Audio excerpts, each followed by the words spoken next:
Hello everyone and welcome to today's webinar. We have a great session lined up for you today. Before we get started, there are just a few general housekeeping points to cover.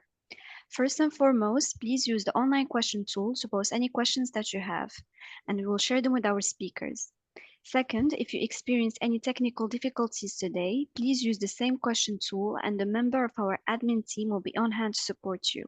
And finally, just to note, this session is being recorded and we'll be sharing a copy of the recording with you via email in the coming days. So without further ado, I'd like to hand over to our speakers to get us started. Thank you very much, Mona. Thank you very much to Lexology for this invite, and welcome to our panel today. I'm Elena Galletti, Head of Trademark Services Architecture at Questel. With me today, my colleague Marie Farge. She is Client Solutions Specialist Manager at Questel, and she's a great asset when it comes to discussions about SaaS and integration with services and different IP solutions. And then we have Marco Imperiale. And to introduce Marco Imperiale, I will use the words from Mentor for You, which describe Marco as a unique person in the Italian legal landscape. He is a lawyer, he is a managing partner and founder of Better Ipsum. We will come to some details about Better Ipsum in a second. He is a former lawyer, he is a former Harvard alumni. And what else, Marco? How we can introduce you? Well, many things. I would say lecturer in AI for business at Polymoda, considering the topic, among the many hats. Okay, thank you. And can you say just a few words about Better Ipsum before we start, just to set the stage and to let our audience understand who we are talking to today? So first of all, thanks, Elena. Pleasure to be here. Hi, everyone. My name is Marco. And Better Ipsum is a benefit corporation, which means that we are a corporation, but we really care about the SDGs. Helping law firms, legal departments, and institutions making more human-centric path. So we work in legal operations, legal design, legal well-being, AI governance, and we believe that the world is facing a revolution. The legal world is facing a revolution, and we help our clients facing it in a good way. We don't offer solutions. We probably help them seeing problems in a different way, which is good strategy. And looking at problems from a different angle, which is something that we like a lot. We involve a lot of energies from Questel side on knowledge sharing and IP and different solutions, different techniques, and how we see the future. We go to the agenda for today for this webinar, and we thought about talking with Better Ipsum just to also see things from a different point of view and from an external point of view, considering we all have bias and experience in what we do every day. We wanted also to have this sort of sharing with a company that is doing something different from Questel. So today we will talk about the future of IP departments, and as you have seen, the question that we posed first of all to ourselves was, are we headed toward a world of only chatbots and AI? So if you see the agenda for today, we would talk about the services integrated today with technologies, with standardization best versus customization. Then we will check with Marie the market analysis. We will look into the Questel 2025 survey where we analyzed, of course, the role of AI in IP and what IP professionals use today and what Questel provides today and what's next in the pipe. We will look at the frequent non-IP use cases like translations, drafting, summaries, and chatbots. And then the last two parts will be about the recent issues arising from the fast-growing market of technologies, and of course, everything that is connected to that.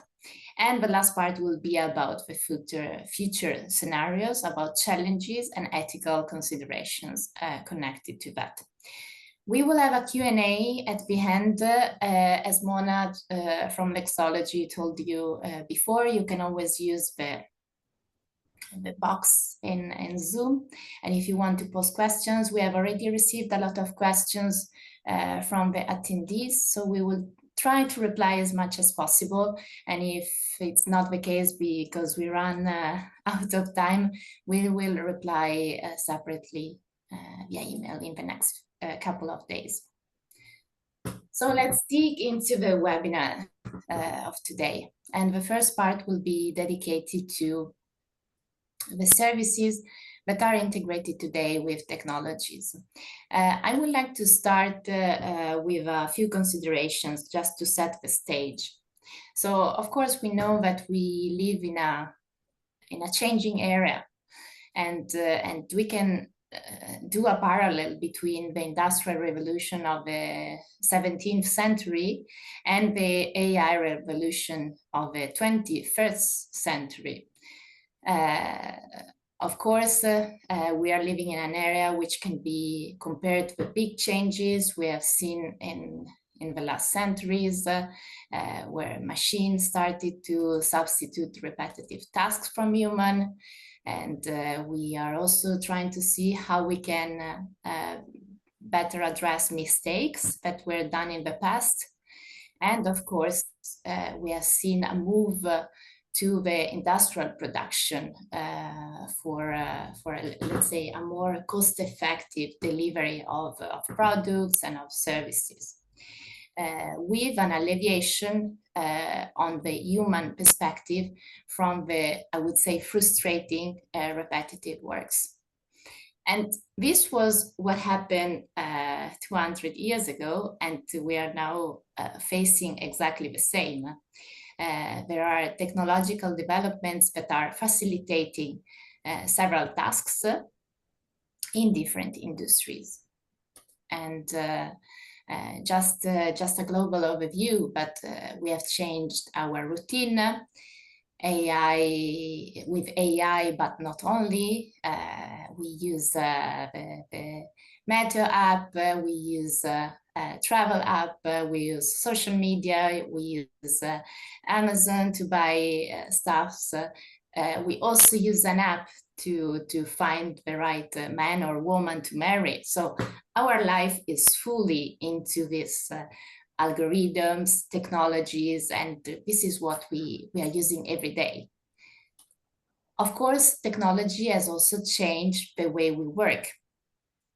Here in the slide, you see in front of you some examples of platforms we use at Questel and that our clients use every day.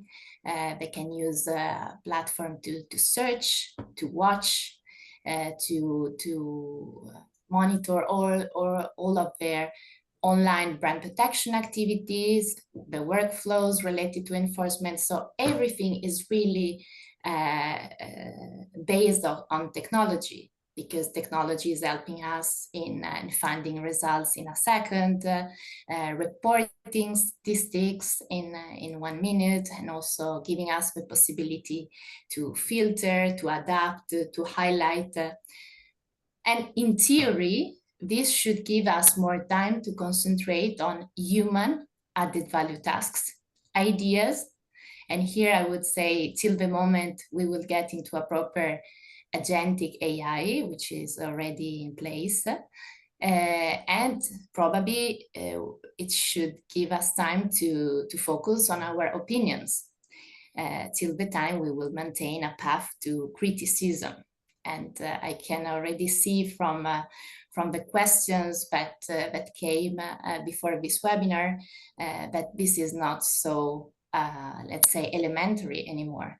Because it's true that our brain and our way of behaving is really now concentrating in doing as much as we can, rather than focus on understanding where we have to go and how we want to think and behave about specific topics. If we move to the very interesting report done by McKinsey, which is called The State of AI, How Organizations Are Rewiring to Capture Value, I found it interesting because, of course, there is a big interaction now with different technologies, and this report focuses in particular on the use of generative AI related risks and how it is used by the majority of companies at the moment. And of course, there is a big interaction between human technology and how technology is fed by humans and how technology is used at the moment, especially by biggest corporations. And of course, at the moment, there are different solutions that are helping humans with several activities. We will see that in a second with Marie, and this is also based on the output from the Questel survey we have run this year. But mostly when it comes to IP, we focus on drafting activities, on searching activities, monitoring, scraping, summarizing, comparing, and so on. And it's true that the legal tech sector has grown incredibly in the last 5 years. Only in the last 5 years, we have counted between 2,500 and 3,000 new companies that focused only on legal tech solutions. Just for you to understand how big it is, the sector, I've seen that the global legal tech market was valued approximately 31 billions in 2024 and is projected to grow to 63 billions by 2032, which reflects a compound annual growth rate of around 9%, which is huge. And from the McKinsey report, we have found some specific, let's say, highlights that we wanted to discuss with you today. First of all, and just to summarize, and then I would like to have also some examples from Marco, who works with several law firms and corporations around the world. There were some specific topics which capture my attention, let's say. First of all, the highest priority, and we will talk again and again today, is the redesign of workflows, because this has the biggest effect on organizations' ability to see EBIT impact from its use of generative AI. Then, second point, very important, and I've seen that there was also a question from the audience about this. Organizations need to have employees overseeing the quality of generative AI outputs, because the majority of respondents to this report collected by McKinsey said that they have to review all the replies that come out from generative AI produced content. And this is, of course, for responsibility matter, but also because it's a matter of credibility of the company. So at the moment, most of the interviewed mentioned that they are applying use of generative AI, but it's true that they need to have dedicated department that look at the output of this. At the same time, I found it really interesting the fact that the same organizations have hired AI compliance specialists to make sure that there is full compliance between what is supposed to, let's say, be replaced by AI, and of course the different regulations and compliance matters. And also there was a hiring of AI ethics specialists. Of course, here we refer to companies which are which are, of course, blue chips or big corporations. The majority of the, let's say, the most frequent use of this generative AI technology was in IT, of course, but then the second biggest department where it was used was marketing and sales functions, followed by service operations. And I think that this is also interesting because it really reflects what also Marie will tell you about the use of AI at Questel.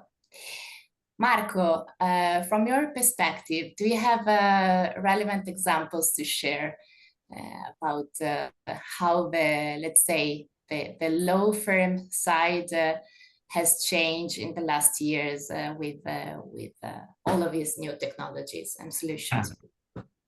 I mean, I would have lots of stories, especially considering then that I've been the first head of innovation for law firms in Italy, and I've seen a continental Europe territory like the Italian one changing so much. And I've seen also, the UK, US, Canadian scenario changing as well. This is one of the things that impressed me the most. It's basically a law firm, Garfield AI. Garfield, like the cat eating lasagna, that basically manages small claims in an AI-driven way. I won't get too much into the details, but two things to me are very relevant. The first one is we're speaking about small claims, up to £10,000. And you may say, we have seen something like this a bunch of years ago. We do not pay. Remember the US startup that was dealing with the fines. You don't want to pay a lawyer, when you want to discuss a fine that you received because your car was going too fast. And but this is different because this has been approved by the Solicitor Regulation Authority. So imagine that you create something that is entirely AI-driven, UK, and you are approved to practice law. I'm making it very easy, and the the scenario is way more fragmented, way more articulated than this.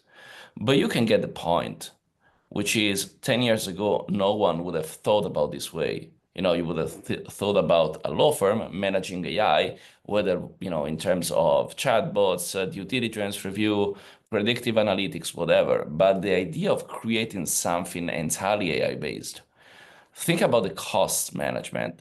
Think about the value you provide to clients. Think about the way you're perceived by the clients.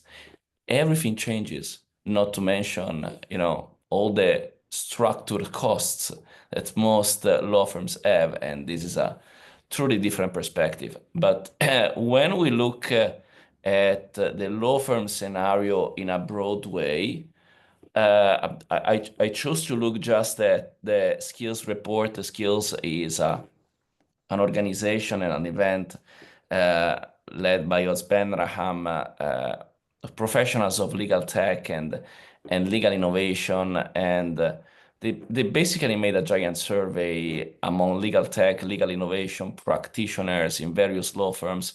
Most of the law firms are pretty big UK, US law firms.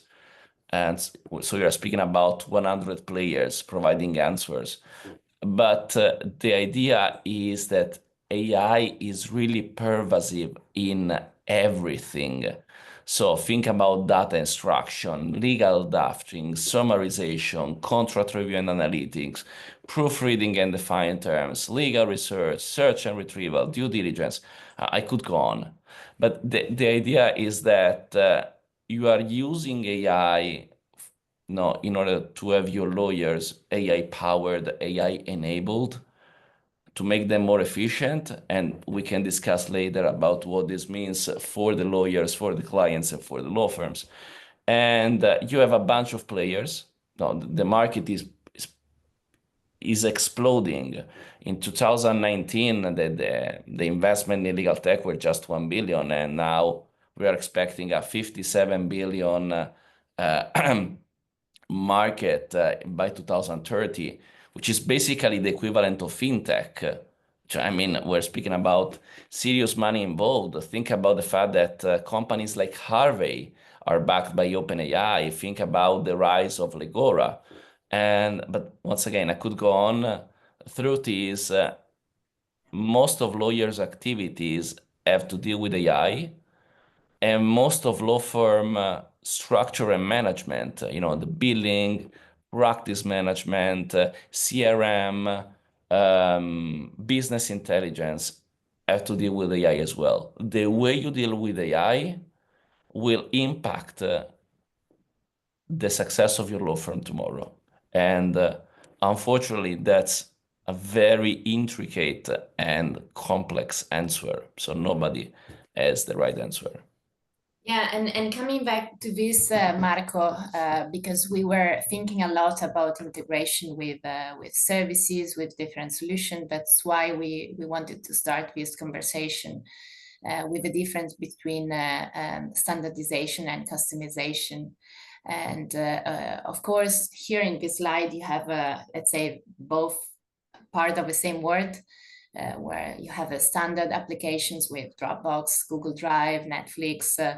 Basically, it's a standard product that you use and you consume, and there's nothing that you can customize with that.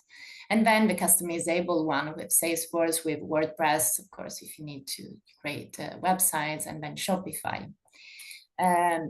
So what are the different behaviors? Because on one side, you have fixed solutions. On the one side, you have a flexible solution that can be customized based on specific requests by the users. And here we enter the big topic, which for me is the most interesting one, which is about integration. And because integration can be in different ways. It can be an integration with several and separate technologies, or integration with specific services.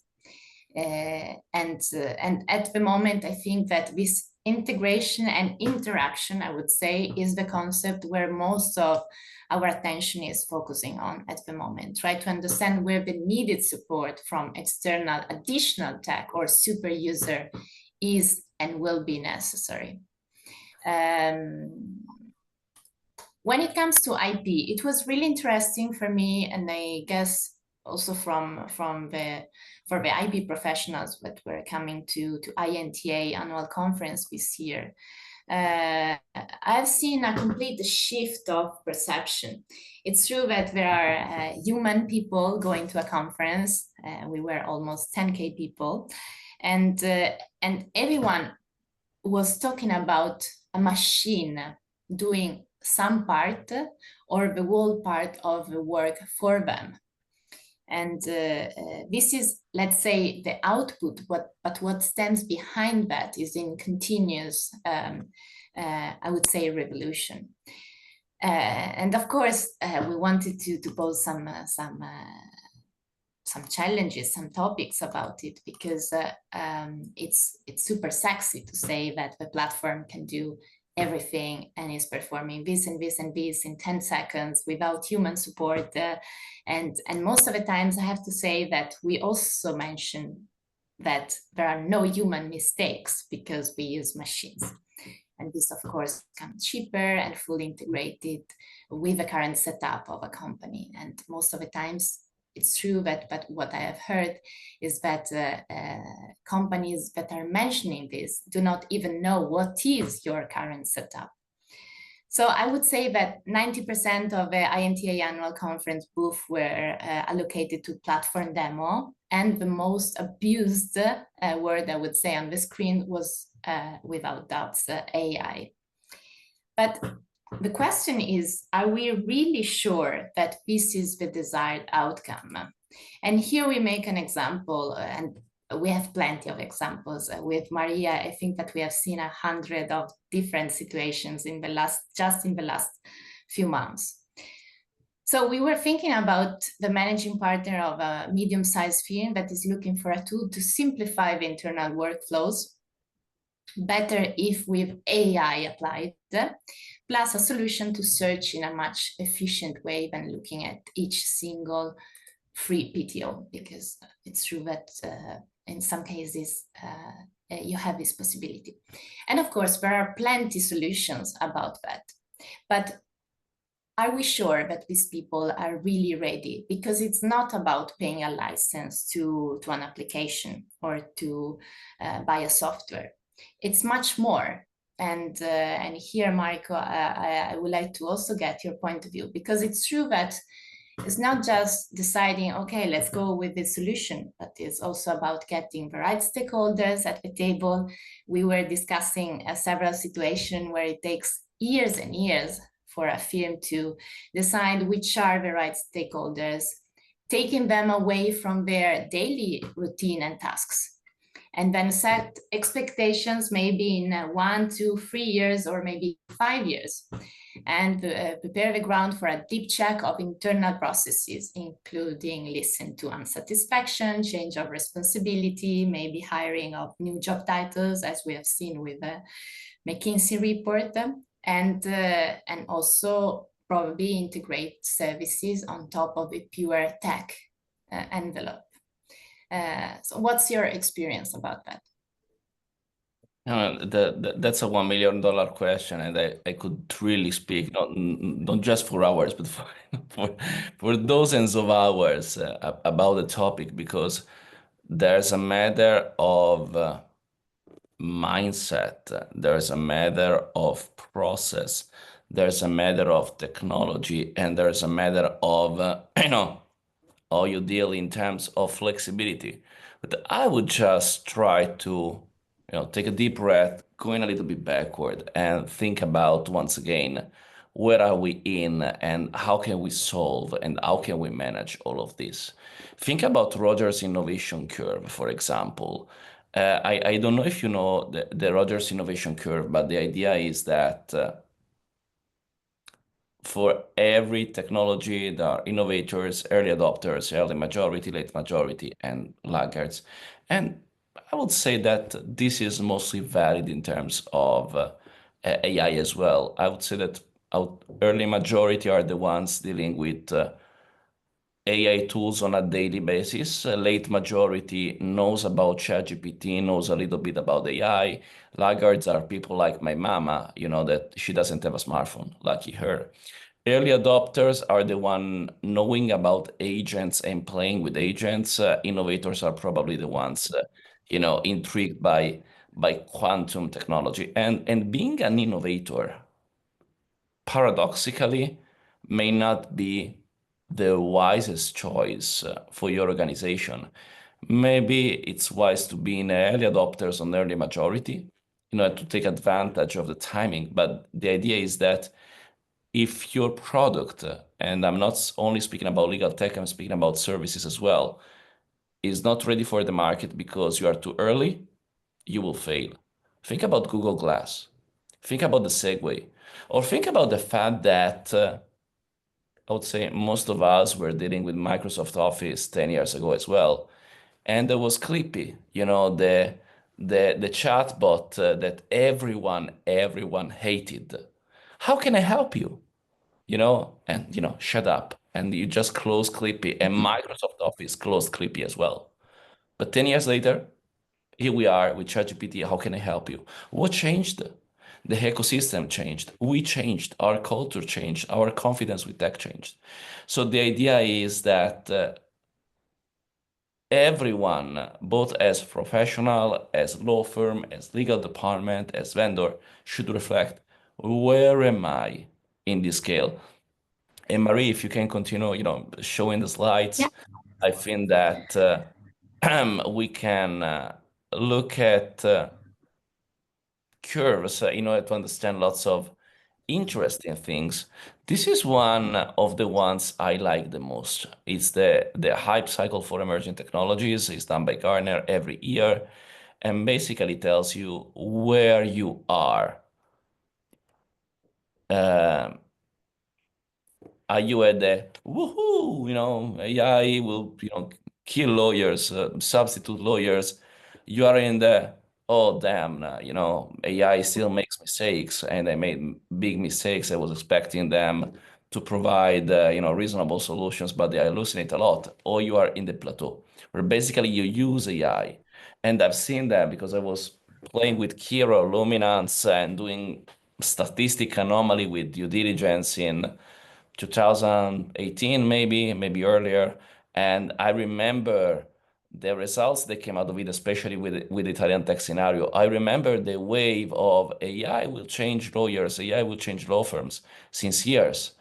And so the idea, once again, is thinking about where are we in this curve? Where's our firm? Where's our department? Are we at the peak of excitement? Are we in the zone of, we are disillusioned about how the work, how the tool answer to our questions, or are we at a plateau where basically we decided how to use the tool in the best possible way? And believe me, I do courses on prompting, and there's so much that can be said about AI literacy and prompting most of the times, and probably we'll say something about that later. It's not a matter of the tool, it's a matter of how you use it. ChatGPT, Gemini, just general purpose models can do amazing things, even with small amounts of data. Truth is, how are we using them? What is the kind of interaction? Marie, please go on with the slides, otherwise I would really speak for hours, and I know Yes. you and Ed and I have. But this is a curve, I think of all the curves, that's the most important one. It's the exponential innovation curve. Our brain thinks in a linear way. So the way we think about progress, we think AI does the same. So we do elementary school, middle school, high school. I learned the basics of mathematics. Then I learned about, additions. Then I learned about, equations. Then I learned about integrals. AI is way, way, way faster than this. And this is the exponential innovation curve. So you have seen what happened after November 2022. Yeah. ChatGPT invaded the world and 2.5 billion people all over the world use them. 500 million people are using it on a monthly basis. And this is just the beginning. I mean, in just a couple of years, you have agents, you have deep research, you have we are in the middle of probably the biggest industrial revolution. We're speaking about not only making something efficient, but about transforming. We are making analysis about generative AI impact, and how can I say, experts are predicting a curve that is way stronger than this. A part of expertise are predicting in a different way than this. A part of experts is speaking about dystopia. Even Yuval Harari, is famous for Nexus and Homo Deus Sapiens. It's one of the most famous philosophers of Silicon Valley. Tells you nobody knows how the world will be 3 years from now, because there are so many geopolitical, regulatory elements involved, society elements. Think about how schools change, but what is the role of the school? Is teaching your children or being basically a place where you can put your children? There are so many reflections about reskilling of the society, about the way we change the work. And of course, it's really interesting to be in the legal field, because on the one hand, you're thinking about how you can make your work more efficient. But on the other hand, the law firms are, and the lawyers and the rules are the one regulating the scenario. The way we will do compliance, the way we will do the laws, the way we will do regulations will impact all of this as well. So it's two ways of being involved in a revolution where everyone else is just one way of being involved. Coming back to the exponential innovation curve, I tend to speak with data, I tend to speak with facts. If I give you the curve, you are just, yeah, know that. Okay, look at this. This is there's a blog about Midjourney who did this wonderful experiment about the sequence. Midjourney is a AI platform for images. Probably you know them. It's very famous. It's also involved in several copyright disputes, but we won't speak about copyright today. And in February 2022, you see the top left image that was Midjourney at from iTunes in 2022. Then version 2, April, July, November. The year after, just 1 year, 1 year and 1 month to be precise, we are just there. 2 years, we are here. And then 2024, we are here. So when we think about law firms, when we think about our jobs, when we think about our services, the curve is by far the most important thing, because now it's images, but it can be the writing. Sam Altman told many times that GPT-5 will have the level of a PhD, and GPT-4 somehow, some way is already the mind of a very, very smart man and very, very smart woman, 120, 150, according to the various dynamics. What does it mean in practice? It means that even now, today, it is in terms of diagnosis and in terms of medical analysis, it's better than two professionals speaking among them. It's not only better than one professional, it's better than two professionals speaking. And when you go into especially deep seek with a totally different way of reasoning, a totally different way of analyzing, the multilateral thinking is even better, because we think about ourselves and we think about the group. But what about the AI that collects the knowledge of an entire group of people or professionals and redrafts in a different way? We are entering in a new world for the legal field as well, and it's exciting, scary at the same time. Thank you, Marco.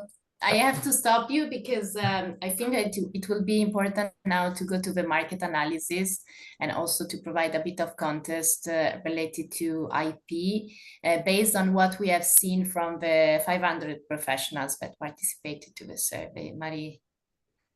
Yeah, thanks. Thanks, Marcos. Thank you, Elena, for the introduction. So yeah, we go back a bit to the AI, but this time in IP. That some of you know that at Questel we like to do big surveys each year to really try and get some insights from IP professionals. This is our sector.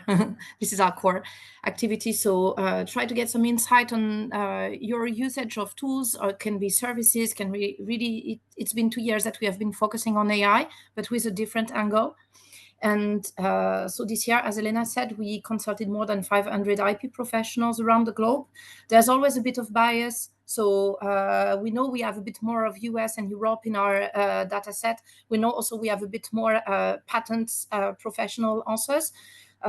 We extracted also, because we're in the trademark field, you and me. So we also extracted the trademark related answers, and we will review the key insights, because then you will get the PowerPoint and you can access the full report. It's very interesting.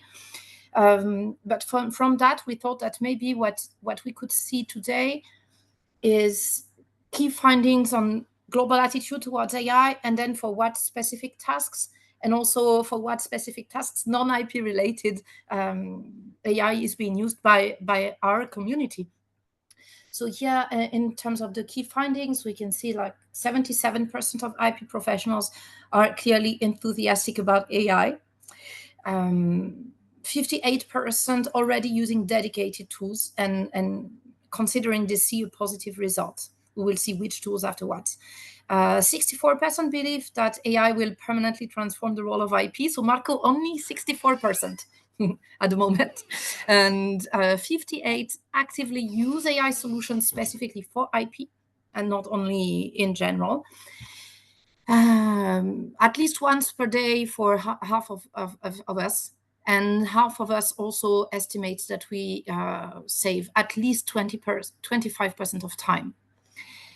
The one in blue, 65% believe AI will forever disrupt traditional supplier models. So this is clearly for us. I think honestly, it has already started. Of course, we cannot be lagging behind. Even though Marco, as you were saying, we try also not to be the first.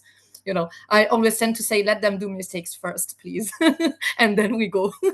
It's I think a good strategy. But it was funny for me to view also the the slopes, it's not the correct word you were showing, because I think that even in our teams when we discuss, because this is part of our role with Elena at Questel, it's really brainstorm, discuss and prioritize what to do next for SaaS and for service. And I think it also represented each of us in the team. And it's good that not all of us have the same attitude. So in our teams internally, some will be the innovators, some will be the ones a bit more cautious. And I think we try to reach the mid-level. That's not too early adopters and not lagging behind either. Just because we would like to benefit from this moment to also ask you directly some questions, we have a small poll here that maybe relates a bit to our survey, and we would like to ask you attendance, if you would say as a whole that you are enthusiastic about the use of AI for IP. Yes, Marco, it's a bit vague, but as a whole, because there are many topics. So we thought maybe you could say if you think you are from very enthusiastic to very reluctant, and we give you a few seconds to answer. We will see the answers all together then.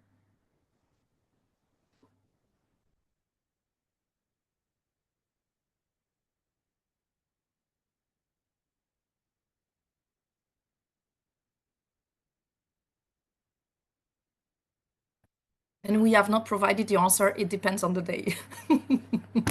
Because it's true that we said it depends on the day.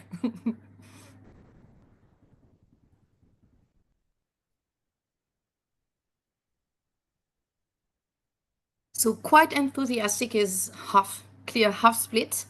Then very enthusiastic, neutral, 16%. And few of you are reluctant or very reluctant, but also if you are coming to this webinar, I guess we have a bias, and people who are really reluctant may not be joining this kind of webinar. So that's always the problem with asking questions, who is answering, who is your panel? But I think that really relates to what we have received until now. Thank you, Mona, for the pause. I think I can close it myself. And then we go to our next slide on the survey. I'm not going to read it all. You will get the slide afterwards. But to focus on the tasks that were considered top features, we got summarization really in the order. Search assistance in natural language, translation, chatbots, image search, and task automation. So these are the top 5 features, a bit general. Once again, it can be IP or non-IP, depending on the cases. On the AI model that our respondents tend to favor, you have it on the right, the donut, and you see that we have a 40% of no preference. I don't know, case by case. Oh, this is when I think you have to contact either a better Ipsum or Questel to get like maybe guidance, on what to choose, because it's also a headache you can avoid by just contacting people who are doing this study for you, because there are so many models and they are changing every day. We will come back to it. But one model that can be good at once can be really, how do you say that in English? Can be really the day after not the best one. Sorry, I missed the word. Then we have 26% of specific AI models, but trained on your own data. I'm a bit surprised by the amount of 26. I think it's quite high. And then 20% general purpose AI model using your own data like GPT-4, Llama, and the 14% general purpose AI models, but using public data. And we will come also to that, using public data, which is not a problem, as Marco said, if you use it well and if you know what you will get from it. Depends on what you are doing. Broadly, the respondents are satisfied with the quality of AI output. And compared to manual or non-AI technologies, what it means is that you, of course, don't expect the 100% perfect. By the way, at Questel, when you use AI in our tools, that's always, and especially generative AI, generating drafts, for example, draft of patent or draft of goods and services, we always have this big disclaimer that you should review. This is number 1, I think. And on the trademark side, which were the tasks that were cited as most commonly used or expected? Trademark search, where we use it, watch also, office action response, trademark goods and services drafting, and online brand protection. And if you see that, but with no surprise, these are our priorities, because we're not stupid. We are looking into what are people expecting, what is the most pragmatic way of going forward, and how to choose what to do, because in this world, choosing is maybe the most difficult part. And we have our second poll here. So would you be on your end using the AI tools, mostly on IP side, I mean, for search and watch purposes, landscape analysis, translation, IP management software, one of our other big focus, even if it's not in your top priority, IP filing and prosecution, portfolio analysis, and brand protection? We give you a few seconds also.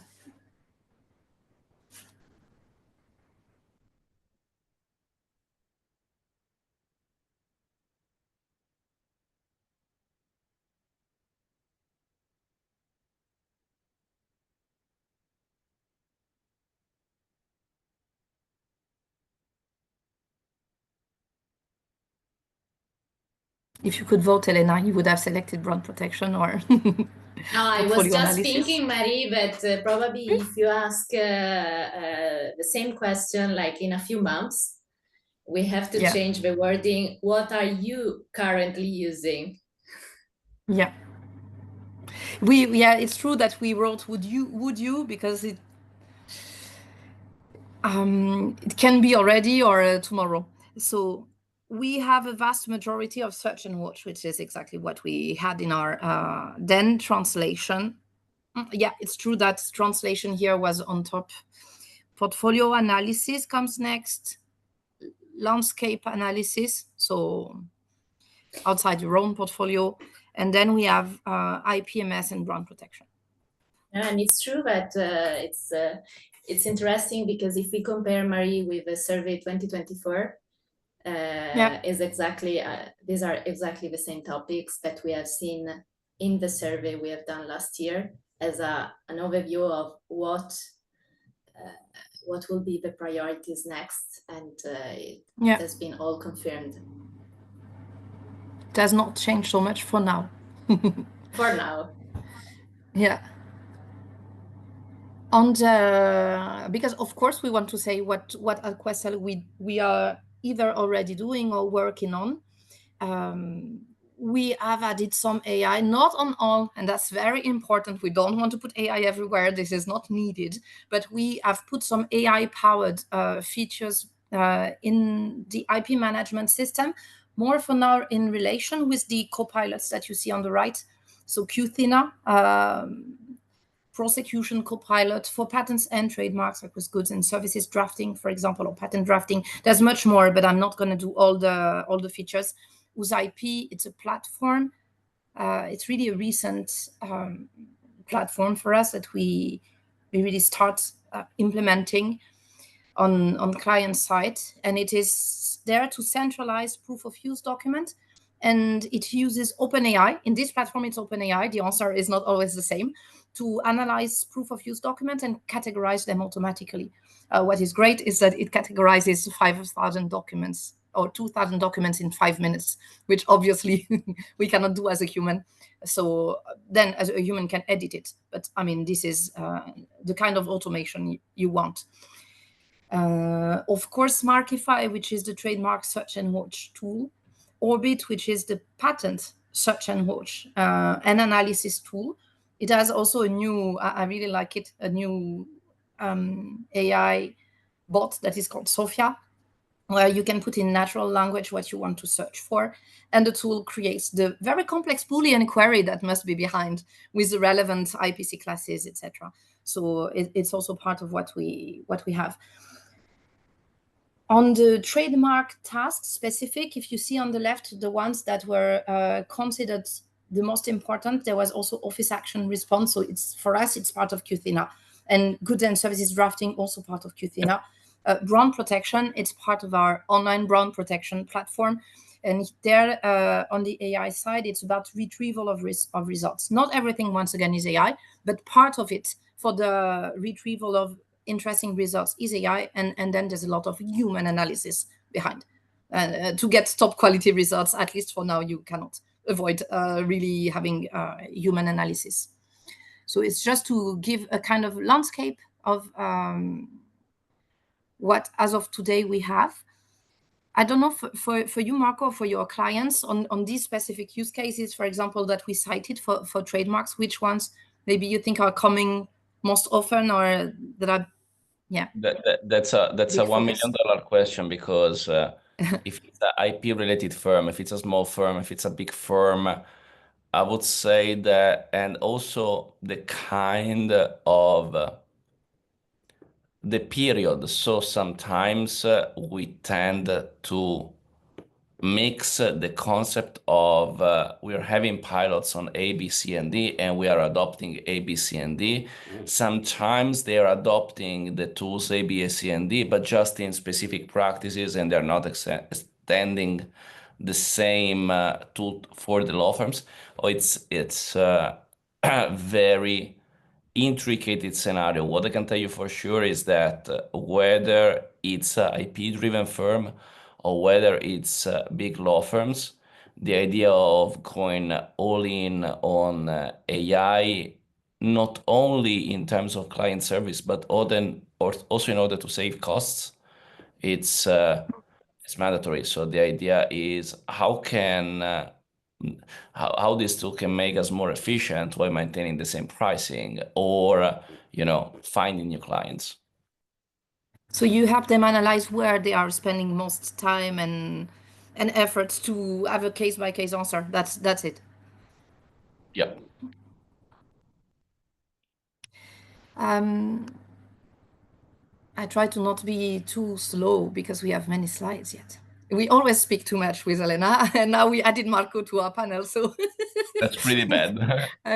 Yes, we wanted to still speak a bit about the most frequent non-IP use cases, also based on our survey, and the most used AI tools. Not citing all the competitors' tools, but I think that's also interesting. So summarization. I can say you myself, if I receive an interesting, oh, you should look at this court decision, I can tell you right now that I'm not reading the 30 pages of court decision. I put it in a bot and I ask a summary because I just want to see what is the final answer, so final decision, I mean, and the key insights from it. So that's a good example of summarization. And search assistance, translation, not always IP related, chatbots, image search, and task automation. So not always IP related. On Questel side, we did some internal survey of, and anyway, it's of course a topic for us.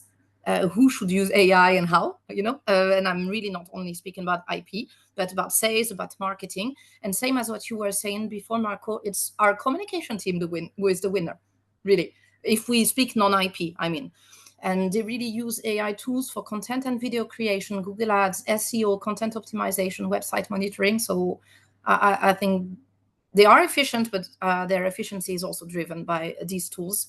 We use, for example, Miro boards. Miro boards, they have added some AI features that I think are quite good.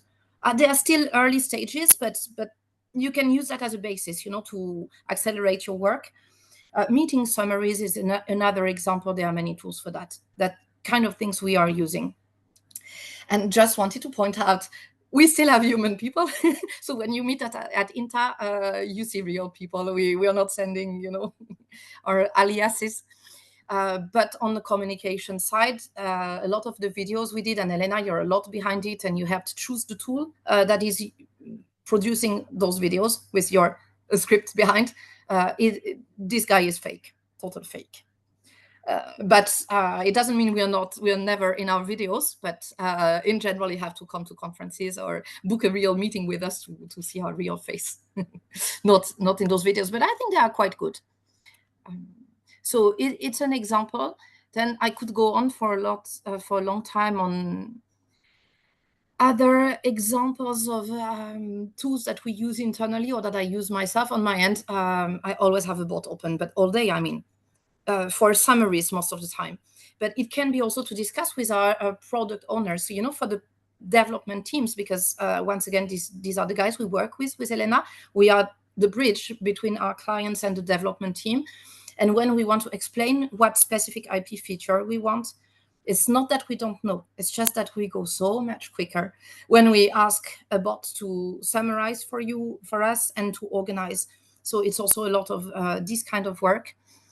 And maybe wanted to insist a bit on the fact that really not everything has to be AI. There's recently I learned from a colleague by brainstorming and discussing, which I think is key, that we could embed our Salesforce reports. We use Salesforce as a CRM in an Excel. And yeah, of course, then we can automate. We have tools to automate. One is Power Automate. It's part of 365 from Microsoft. And these are the kind of flows where you don't always need AI. So yeah, sometimes also I think we really have to calculate, as you were saying, Marco, the benefit and how much really efficiency you want to gain, and do you need to disrupt everything. And sometimes we're just having a bad habit on using a specific tool, and we just have to change this habit. So that's it. On the tools that were mostly used, specifically bots, it was first OpenAI by the respondents, then Gemini, then Claude, and then Perplexity. Today, I was told by one of our experts, oh yeah, I use Perplexity to check the results from OpenAI. Why? Because OpenAI gives better results, I but do that often as gives well. bad sources. You do the same? Yeah. Yeah, It often hallucinates I have them, in the sources. Yeah. yeah, sorry, but I just use Yeah. them, to check the results. Dear, Yeah. dear ChatGPT, Gemini provide me Yeah. that. Dear Gemini, Claude gave me that, and it's just, I make them competing one against the other because the results are better if they compete. So. Yeah. But that was a good, and what his explanation was really, I prefer the results from OpenAI. I get more interesting results. Problem is the famous hallucinations that you will refer to later, and sometimes it also hallucinates on the sources. You ask the tool to give you the source, it gives you the source, it gives you the document, but if you go and check the document, the source is not good. It hallucinated the source. That is a big issue. That these are part of the limits we need to know. Then, of course, people are also using internal tools, but not offered to everyone, to have the capacity, technical capacity. Japanese trained tools. We know the Japanese market is always using Japanese specific, and general purpose AI models also. Of course, competitors' tools. We're not citing all the tools on the market. Maybe a small note on why on our end we consider we are AI model agnostic, because as said before, the models evolve. So the idea is that you don't have to track all the time which model is today the best, because the answer was not the same yesterday, will not be the same tomorrow. In Qthina, for example, for the trademark skills, recently, the team has forced the usage of Gemini. Before, it was Gemini or OpenAI. And they forced Gemini because Gemini has become better on that. Of course, it's trained on top by our teams. It's trained on IP. This is obvious. But the basis is Gemini today. Maybe tomorrow will be another one. So that was it. Thank you, And I Marie. think we have our third and last poll. Yes. Yes. Yes, because we have the last few minutes, and maybe we will skip a part. But let's go with poll number 3, Mona. If you can quickly pull it off, and just a few seconds to reply. So currently we were wondering if your company or firm uses a pet for private bot. Really pet for, not. And I use this time to maybe remind everyone that when we speak about OpenAI for our tools, we're not speaking about the ChatGPT free version online. We are speaking about the private, secure version that is not trained on your own data. This is nothing to do with the ChatGPT online version. I took it for granted, but it's always good to say. It's not, we tend to forget because we are working on this all the time, but it's not known by everyone, So here there's a 75% of no at the moment. Yeah. Interesting. I think this should evolve because, and I promise we will not be long. Are you? You removed one slide, Elena, or it's me who thought it was after? So since we have 2 minutes to close, wrap up a bit, and maybe we will go directly to what we have seen with Shopify, Zomato, and Duolingo cases. No problem. And then we go to the end of the presentation. And thanks a lot for participating, by the way. So we have seen a lot of examples, a lot of data about what is currently used in IT, not in IT, what is the current landscape, what are the issues, what are the concerns, and of course we have different type of personas in front of us. We have the new lawyers, the new IP professionals working in-house with a different mindset, completely different mindset, compared to, let's say, lawyers and IP managers that are working in the field since 30 years now. So, of course, the problematics and the issues connected to also different type of personas needs to be balanced and checked in different ways. So, of course, we have seen, for example, we checked Duolingo and Shopify and Zomato. Maybe you already know that these companies decided to go, let's say, AI first, especially when it comes to hiring policy. We have seen a lot of announcements, then a lot of complaints from users and from the public audience. But it's true that we are all moving in this way. You like it or not like it. Maybe it will not be in 2025. It will be, as Marco was showing in this graph, it will be probably in 2-3 years, or even less, or even more. But let's say this is already coming. So maybe Marco, just as a final thought about it, and maybe we can go directly, Marie, to slide number 41. What do you see from an external 41. perspective? And a few suggestions for the IEP professionals that are connected today, where they should look at, where they probably needs to be advised on. What do you see from a human being side? There's so much weight on my shoulders, but the idea is that so first of all, we tend to underestimate how different can be the challenges from law firm A and legal department A to law firm B and legal department B. So 10 different law firms in 10 different countries. With 10 different clients, we'll have 10 different solutions, ideas, ways to be managed. And so first of all, be aware of what are the services and the products you provide and how you differentiate from others. Because if you're a small law firm in the middle of Italy or a big firm in UK, US with hundreds of lawyers, you have totally different ideas about AI.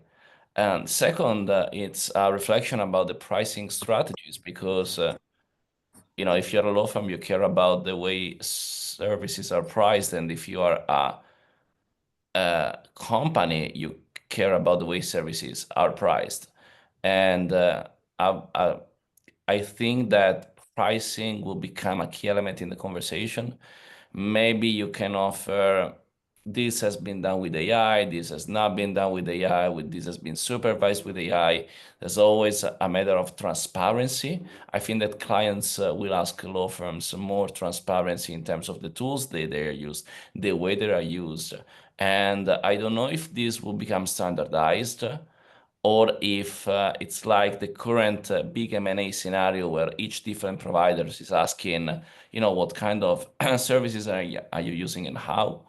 Third, it's a matter of reflecting about our data because our AI is good as long as our data is good. And law firms have a huge amount of data, but most of the times they don't have a decent knowledge management system. And AI can be totally useless and counterproductive because garbage in, garbage out, because of bias. And so thinking about AI as the panacea for all evil is pretty risky. Four, most law firms tend to be managed by lawyers who do the manager's job on a part-time basis without managing skills. And being a manager means having a different mindset. I'm not speaking about the startup, prototype-driven, co-creating, not a hierarchical approach, but it's certainly a different kind of mindset. Think about a simple element like how many law firms have R&D departments. It's pretty impossible for law firms to have R&D departments. Why? Because when you have R&D, you know that something is going to fail, and lawyers don't like to fail. I am the president of the Wellbeing and Mental Health Committee of, the oldest lawyers association, and I know for sure that lawyers are pessimists, perfectionists, hierarchical, and law firms are kind of a reflection of their mindset. So the idea of asking managers, I'm not speaking about consultants, I'm speaking managers, to tell you what do you think about the way I care about clients, what do you think about this and that. It will be mesmerizing. I'm not saying follow them. I'm saying that having different ideas coming into your ballpark can be useful. Last but not least, the biggest questions, the biggest pillars, the North Star that we should have as law firms, what are our values? What's our purpose? What is the added value that we provide to the clients are most of the times put under the carpet because you have billable hours, you have hectic schedules, you have 50 things at the same time. But the idea of taking a bit time, whether it's a retreat, or whether it's 6 months work with partners or with everyone involved in the firm, even the stakeholders, about what is our motto, what are our values, what is our purpose. I can guarantee that 20 law firms will have 20 different values. If a law firm is a benefit corporation, they don't want to play with, tobacco industries or, weapon manufacturers, but this is not right or wrong. And as lawyers, we should play with them. So the idea is know where you are. So I would say that all these 5 can come under the big umbrella of awareness. And I see lots of rush about, going for the tool and lack of awareness. And if you're aware, you will choose also the best tool. Okay, thank you, Marco. Of course, there were other 20 slides that we wanted to share with you and a lot of comments, opinions, ideas, suggestions. But we were very long. So thanks a lot for being with us today. Maybe we can also wrap up in a separate webinar and maybe conclude. But Marie, just a sentence from your side to close the webinar today. Yeah, I think it's good when you ask Marco what is the added value for you and for us also as providers, SaaS and service, without the conclusion, and it's extracted also from the answers of the respondents to the survey. I think it's my preferred one, that it's great to work with AI, but it works. It helps to work with an AI specialist who understands the IP field. And that's for IP professional. That can sound stupid, but it's not, because there's a lot of companies out there, and with no IP specific knowledge, and it's true that you can go the wrong way. The added value of experienced lawyers, professionals, IP managers is really what makes the difference. So thanks a lot, everyone, for attending today. We will share with you the slides. We will reply separately to all of the questions we received. We were trying to reply lively to some of them. Thanks a lot. Thanks, Lexology. Thanks, Marie. Thanks, Marco. See you at the next webinar. Have a good day. Thank you, Marco. Thank you.